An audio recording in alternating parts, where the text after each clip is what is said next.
تو سرکار قرآن کے پہلے صفحے پہ لکھا ہے ایاک نعبد و ایاک نستعین. تو پاکستان میں کروڑوں لوگ بابوں کو کیوں پکار رہے ہیں مدد کے لیے؟ بس پہلی چھلنی میں فیل ہو گئے.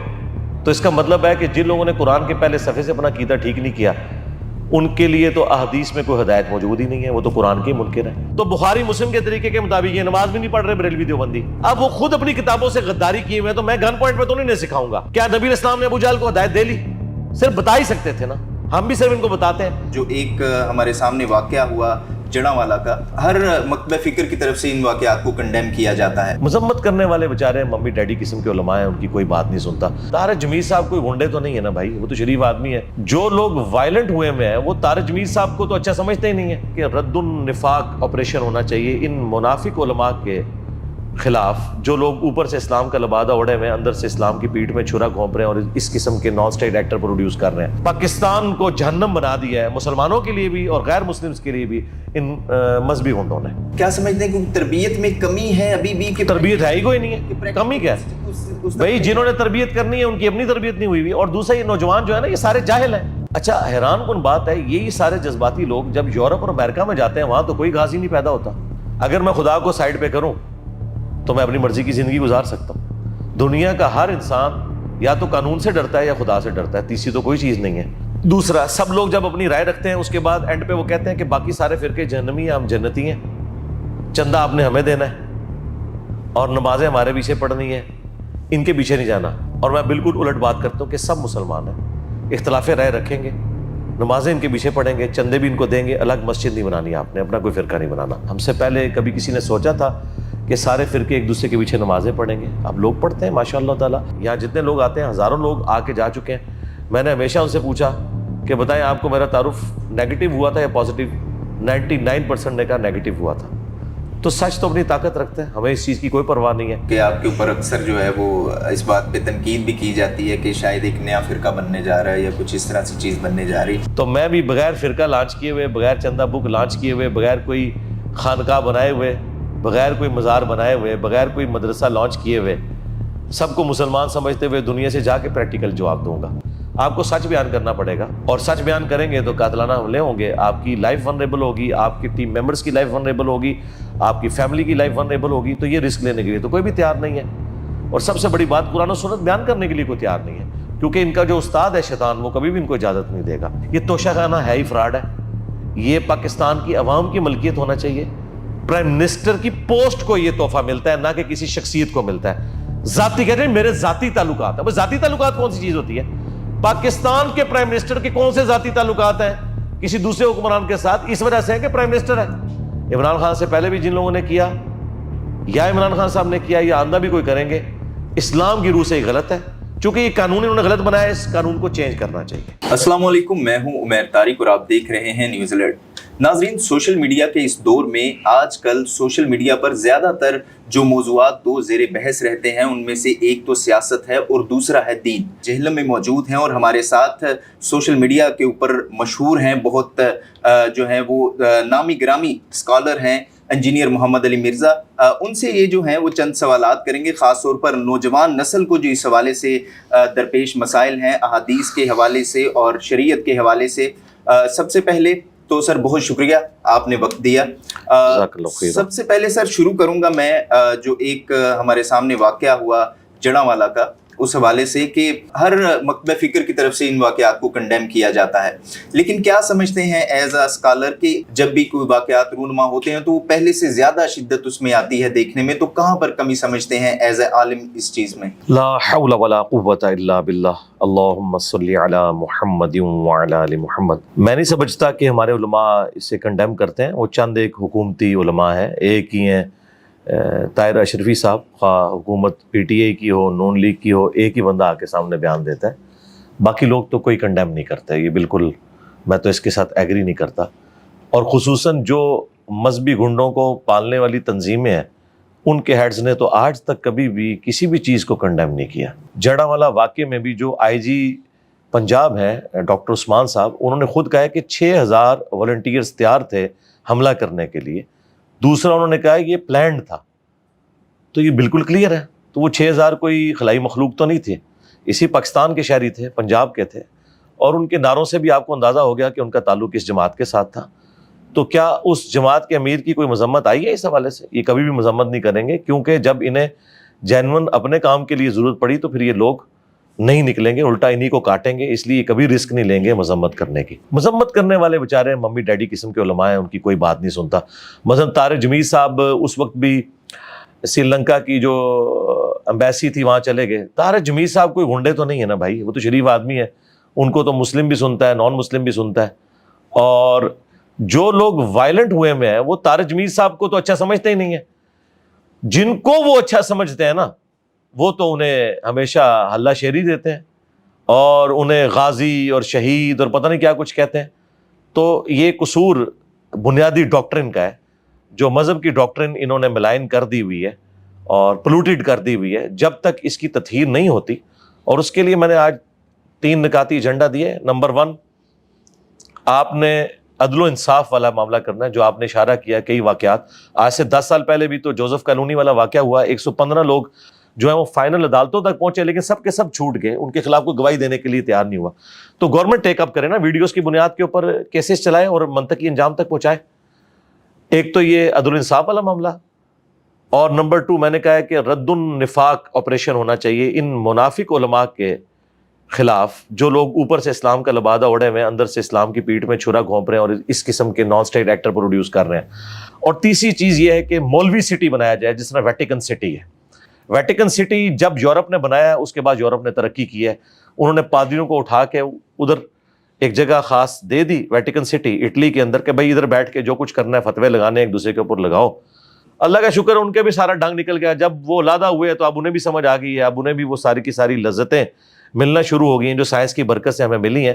ورنہ نہ تو سائنس نے ترقی کرنی تھی، نہ لوگوں نے کوئی علم حاصل کرنا تھا، نہ ڈیموکریٹک ویلیوز آنی تھی، نہ سوشل ایتھکس کسی نے سیکھنی تھی.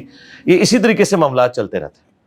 تو میرا خیال ہے کہ اس وقت ہمارے ریاستی اداروں کو کاؤنٹر نیریٹو کی ضرورت ہے، جو ہم نے 3 نکاتی دے دیا ہے. عدل و انصاف کریں، منطقی انجام تک کیسز کو پہنچائیں. نمبر 2، رد النفاق آپریشن لانچ کریں جس میں اس قسم کے مولویوں کو بالکل ان کو کڑی سزائیں دی جائیں. ان سے گن پوائنٹ کے اوپر پریس کانفرنسز کروائی جائیں جس طرح 9 مئی کے بعد انہوں نے کروائی ہیں پولیٹیشین سے.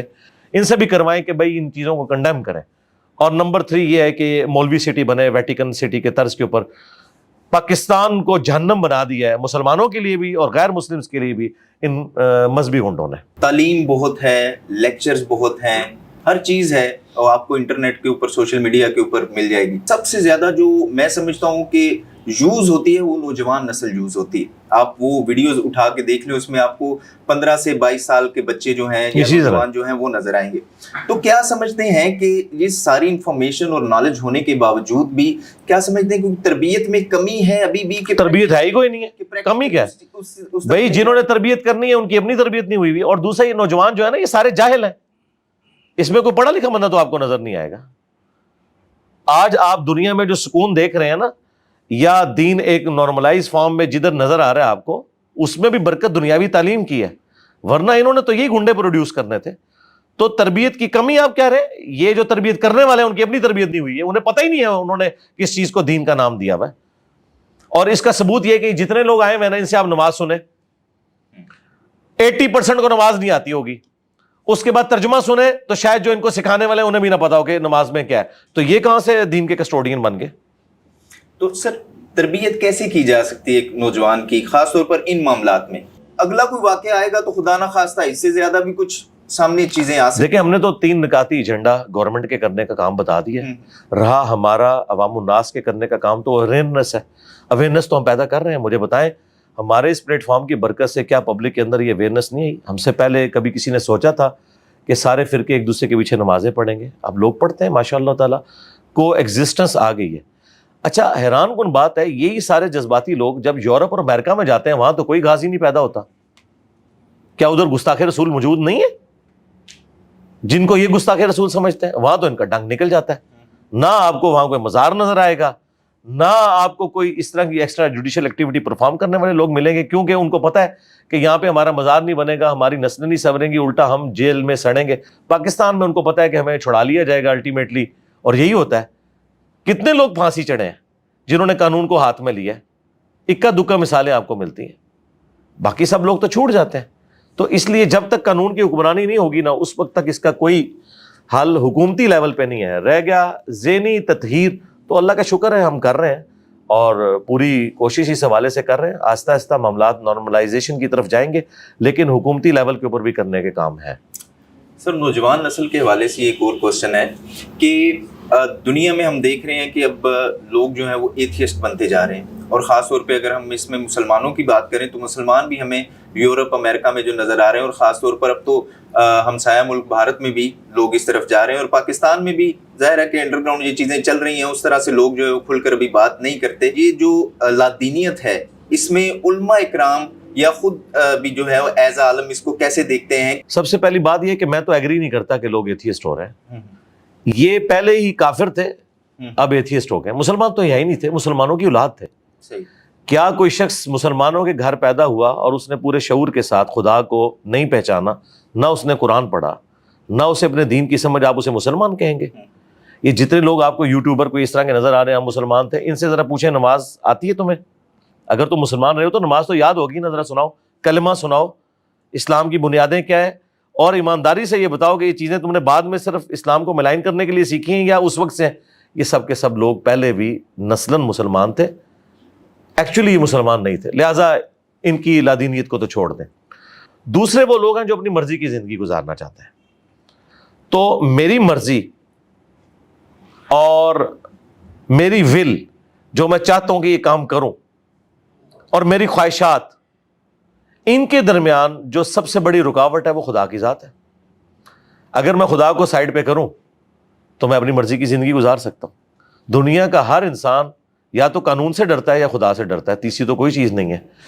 تو قانون سے تو آپ اس وقت تک ڈریں گے جب قانون کی آپ زد میں آ رہے ہوں گے, ادروائز آپ چھپ چھپا کے تو جو بھی مرضی کرتے رہیں, جو بھی برائی کریں.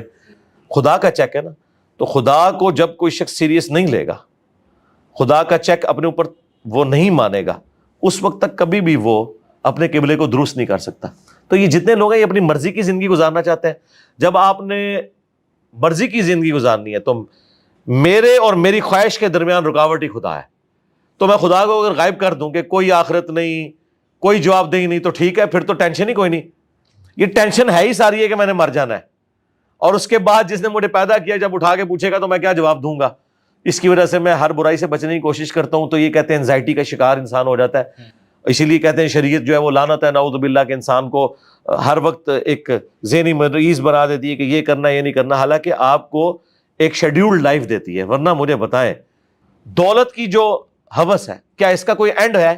جب تک کہ آپ حلال اور حرام کی تمیز کے حوالے سے خدا کی دی ہوئی نعمتوں کے اوپر قناعت نہ کر لیں, اپنی کوشش کریں جتنا مل جائے ٹھیک, ادروائز کہیں کہ ٹھیک ہے یہ عارضی زندگی کٹ جانی ہے, آخرت میں میرے لیے ہر طرح کا انعام موجود ہے, اس کے علاوہ تو کوئی چیک نہیں ہے.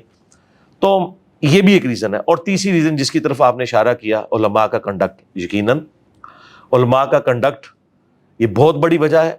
اس کی وجہ یہ کہ لوگ کہتے ہیں کہ اگر دین پہ چل کے کوئی آئیڈیل انسان ہے تو یہ ہمارے علماء ہیں, اور ان کی تو ویڈیو لیکس آ رہی ہیں, ان کے تو کرتوت سامنے آ رہے ہیں.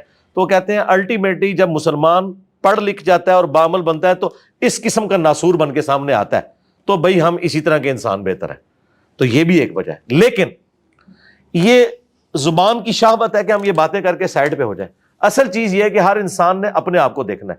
اگر انسان کو یہ پتا چلے کہ دودھ نہ خالص مل رہا ہے تو کیا دودھ پینا یا چائے پینا انسان چھوڑ دے گا؟ نہیں, دوسری دکان پہ جائے گا, تیسری دکان پہ جائے گا. یہ نہیں کہے گا کہ چونکہ اب دودھ نہیں خالص ملتا آندہ کے بعد میں نے چائے نہیں پینی. ایسا تو نہیں ہوتا. تو خالص چیز تو دنیا میں موجود رہے گی. تو بیسیکلی جو لوگ کوشش کرتے ہیں دنیا میں کسی معاملے میں وہ اچیو کر لیتے ہیں اسے. اگر وہ خدا اورینٹڈ ہوں گے تو انشاءاللہ وہاں پہ بھی ان کو حق مل جائے گا. عام سی رائے پائی جاتی ہے آپ کے بارے میں بھی کہ آپ جو ہے وہ اختلافی موضوعات اور یہ جو فرقہ واریت کی جو چیزیں ہوتی ہیں یا فرقہ پرستی کی جو چیزیں ہوتی ہیں اس کے اوپر آپ بڑی تنقید کرتے ہیں. تو اس میں آپ میں اور ان میں کیسے فرق کیا جائے؟ بہت بڑے فرق ہیں جی. سب سے بڑا فرق تو یہ ہے کہ باقی صرف اپنی رائے بیان کرتے ہیں. اس پلانٹ ارتھ پہ صرف یہ واحد پلیٹ فارم ہے جو اپنی بات کی دلیل میں قرآن اور حدیث پیش کرتا ہے اور اسے ڈسپلے کرواتا ہے. آپ مجھے بتائیں کون سا بندہ ہے جو قرآن اور حدیث پیش کرتا ہے اور ڈسپلے کراتا ہے؟ وہ تو اپنی ذاتی رائے دیتے ہیں. یہ سب سے بڑا ڈفرنس ہے. دوسرا, سب لوگ جب اپنی رائے رکھتے ہیں اس کے بعد اینڈ پہ وہ کہتے ہیں کہ باقی سارے فرقے جہنمی ہیں, ہم جنتی ہیں, چندہ آپ نے ہمیں دینا ہے اور نمازیں ہمارے پیچھے پڑھنی ہے, ان کے پیچھے نہیں جانا. اور میں بالکل الٹ بات کرتا ہوں کہ سب مسلمان ہیں, اختلاف رائے رکھیں گے, نمازیں ان کے پیچھے پڑھیں گے, چندے بھی ان کو دیں گے, الگ مسجد نہیں بنانی آپ نے, اپنا کوئی فرقہ نہیں بنانا. یہ دوسرا بڑا ڈفرنس آ گیا. تیسرا بڑا ڈفرنس یہ ہے کہ ہمارے اسٹوڈنٹس کبھی کسی کی ویڈیوز آؤٹ آف کانٹیکسٹ کاٹ کے اپنا لقمہ ان کے منہ میں نہیں ڈالتے. یہ جتنے چھوٹے چھوٹے کلپ بدنام کرنے کے لیے لوگوں نے بنائے وہ میرے خلاف بنائے ہوئے ہیں. کبھی آپ نے کسی اور عالم کا بھی کلپ کٹا ہوا دیکھا ہے کہ اسے بدنام کرنے کے لیے وہ کلپ بنایا جائے اور کہا جائے دیکھو کتنا یہ گستاخ ہے؟ تو یہ ہماری تربیت کے پھل تو ہمارے اسٹوڈنٹس کی شکل میں نظر آ رہے ہیں اور ان کی تربیت اس شکل میں نظر آ رہی ہے. اور چوتھی بات یہ ہے کہ ہمیں ان چیزوں سے کوئی نقصان نہیں ہوا. آپ نے کہا نا کہ وائرل ہوتے ہیں کلپس, کوئی مسئلہ نہیں, وائرل ہوتے ہیں. تو آج کا پڑھا لکھا نوجوان جب سنتا ہے وہ کہتا ہے کہ یار میں دیکھوں گا یہ پوری بات کیا کر رہا ہے, یہ کہنا کیا چاہ رہا ہے. تو وہ پتہ چل جاتا ہے کہ یہ آؤٹ آف کانٹیکسٹ چیز کوٹ کی ہوئی ہے اور یہ چیزیں اس نے جان بوجھ کے اس کی طرف غلط لوگوں نے منسوب کر دی ہیں. جب وہ پورا کلپ دیکھتے ہیں تو اللہ کے فضل سے یہاں آتے ہیں, یہاں جتنے لوگ آتے ہیں ہزاروں لوگ آ کے جا چکے ہیں. میں نے ہمیشہ ان سے پوچھا کہ بتائیں آپ کو میرا تعارف نیگیٹو ہوا تھا یا پازیٹیو؟ 99% نے کہا نیگیٹو ہوا تھا. تو سچ تو اپنی طاقت رکھتے ہیں, ہمیں اس چیز کی کوئی پرواہ نہیں ہے, کاٹ لیں جتنے مرضی کلپ کاٹنے. لوگ پڑھا لکھا طبقہ یہاں تک پہنچ جائے گا اللہ کے فضل سے انشاءاللہ تعالی. کہ قرآن پاک پہ تو اجماع ہے آلموسٹ مسلمانوں کا, سب اس پہ جو ہے وہ اس پہ اتفاق کرتے ہیں. اختلاف آتا ہے احادیث پہ آ کے.